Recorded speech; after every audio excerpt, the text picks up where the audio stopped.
हम भगवान को कैसा संतुष्ट कर सकते हैं? भगवान श्री कृष्ण को संतुष्ट करते, भगवान सुखी हो सकते। हम कौन सा गुण होने से भगवान संतुष्ट होते, ये बात भगवान भगवत गीता में बताए। इसीलिए आप ये बात को सुनने पूरी वीडियो देखिए। भगवान भगवत गीता में बताते हैं, अद्वेष्ट सर्वभूतानम मैत्र करुण एव च निर्मम निरहंकार सम दुख सुख खेमी संतुष्टम सतत जोगी जतात्म दृढ़ निश्चय मर्जियार्पित मनोबुद्धियो मद्भक्त सब में प्रिय। वो भक्त मेरा प्रिय है। भगवान संतुष्ट होने के वाला, तो प्रिय कौन सा भक्त है? भगवान ही बात बताते, ये भक्त मेरा प्रिय है। ऐसे ही ये 12 अध्याय की भक्ति योग में 13 नंबर श्लोक को लेकर के 20 नंबर श्लोक तक भगवान प्रिय की बात बताती है। ये सब मेरा प्रिय है, मेरा प्रिय है। इसलिए भगवान के प्रिय बनने के लिए ये गुण यदि अपना लेंगे अपने जीवन में, हम भगवान के प्रिय बन जाएंगे, भगवान को संतुष्ट कर सकते। प्रथम तो बताते हैं, अद्वेष्टा सर्वभूतानम, सारी जीव प्रति की द्वेष भावना से रहित होना चाहिए। सर्वभूतानम, सब द्वेष, किससे द्वेष नहीं रखना चाहिए। हम द्वेष रखेंगे तो भगवान के प्रिय बन नहीं सकते। अद्वेष्टा सर्वभूतानम मैत्र करुण एव च मतलब भी, और भी क्या है? मैत्र, मित्रता भावना रखना चाहिए। हर जीव को मित्रता रखना चाहिए, उनसे मैत्र, उनसे हिंसा नहीं करना चाहिए, द्वेष नहीं रखना चाहिए। न मांस काटी खाना हुआ, तो ये तो सबसे बड़ा दुराचारी काम है, दूसरा जीव को हनन करी खाना। और करुण एव च, करुण में दयावान होना चाहिए। करुण एव च, द्वेष से रहित होना चाहिए, करुणावान होना चाहिए, मित्रता होना चाहिए।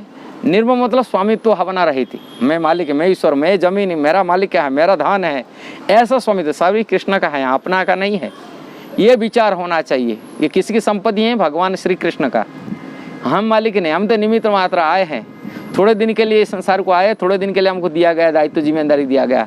जैसे कि कैशियर को, बैंक में बैठा हुआ कैशियर को कुछ दिन के लिए दायित्व दिया जाता है, उसका मालिक धन का संपत्ति का मालिक नहीं होता, दायित्व दिया गया थोड़े दिन के लिए धन रखने के लिए। शरीर छोड़ने के बाद में किसी दायित्व नहीं होता है, सब खत्म हो जाता है। हमारा धन संपत्ति सब अपना नहीं होता है, पुण्य वही भगवान की होता है। हाँ, जो मालिक मानता है ये मूर्ख है। निरहंकार, अहंकार से रहित होना चाहिए। हम छोटे मोटे जीव कितना अहंकार करते हैं। और सम दुख सुख खेमी, दुख में सुख में संभावना रखना। और खेमी मतलब क्षमाशील होना चाहिए। कोई भी कुछ वचन बोल दिया, किसी प्रकार उनको माने उसके प्रतिशोध भावना नहीं होना चाहिए, क्षमाशील होना चाहिए, दया हो जाना चाहिए, करुणा होना चाहिए, क्षमा हाँ कर देना। जैसे बच्चे प्रति बच्चे गलती कर लेते हैं, हम क्षमा कर लेते, उनको दोष पकड़ के नहीं रखते। ऐसे ही हर जीव प्रति क्षमावान होना चाहिए। और बता रहे संतुष्ट सततम, संतुष्ट रहना चाहिए। हमारे प्रारब्ध अनुसार हम संसार में सुख दुख हानि लाभ मान अपमान पति पत्नी जो मिलता है, उसमें संतुष्ट होने के लिए बताया गया। जो संतुष्ट है हम सुखी हो सकते, इसलिए भगवान के मध्य प्रिय बन सकते। और असंतुष्ट व्यक्ति दुनिया मिल जाए उसको असंतुष्ट ही असंतुष्ट है। इसलिए हम संसार की कामना को छोड़ देंगे, संतुष्टि मिल जाएगा। इसलिए मान सम्मान में संतुष्ट होना चाहिए, धन संपत्ति में संतुष्ट होना चाहिए, और पति पत्नी में संतुष्ट होना चाहिए, भोजन में भी संतुष्ट होना चाहिए। ये चारों चीज़ें संतुष्ट होने के लिए चाणक्य नीति बता रहे। सततम जो है हमेशा जतनशील होना चाहिए, जतन, दृढ़ निश्चय, दृढ़ता होना चाहिए। आज ही इतना चंचल नहीं होना चाहिए, गंभीर होना चाहिए, स्थिर मन होना चाहिए। कोई भी कार्य होता है अच्छे बुरे लगा हुआ है, स्थिर, जिसका स्थिरता है, धैर्यवान है, और उनका मन दुनिया में नहीं लगा हुआ, बुद्धि कृष्ण में लगा हुआ, मन को कृष्ण में लगाया और बुद्धि में कृष्ण में लगा है, वो भक्त भगवान का प्रिय भगवान बता रहे। इसलिए भगवान का प्रिय बनने के लिए सब चीज़ बता रहे। और भगवत गीता में कई बातें बता, आप लोगों को शेयर करने के लिए चाहता हूँ। जस्मात् न उज्जित लोको लोकान उज्जित च, किसी परिप्रेक्ष्य में उद्विग्न नहीं होना चाहिए। कोई वचन बोल दिया, उद्विग्न नहीं होना चाहिए। क्यों उद्विग्न किसको नहीं करना चाहिए? किसको? सुख में दुख में हानि में लाभ में मान अपमान में मुक्त होकर रहना चाहिए। जो रहता है वो भगवान बोलते वो मेरा प्रिय है। किसको कष्ट पहुंचाता नहीं, कि कष्ट आने भी उनको सह जाता है और सुख में दुख में हानि लाभ में संभाव रखता है, वो भगवान का प्रिय है। अनपेक्ष शुचिद्रक्ष्य उदासीन गतव्य था सर्वारंभा परित्यागी जो मद भक्त सब में प्रिय। भगवान बोलते वो व्यक्ति मेरा प्रिय है।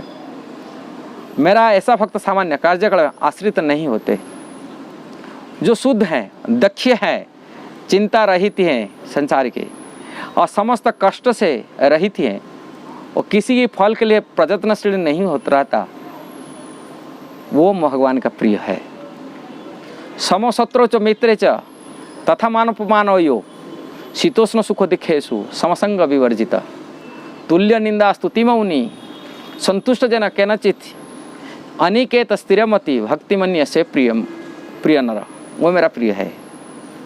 समशत्रु च मित्र, शत्रु में मित्र में संभावना, मानवपमान में संभावना, शीतोष्ण सुख दुखेशु जैसे ही ठंडी गर्मी लगता है उसी प्रकार है, सुख दुख संभावना रखता है।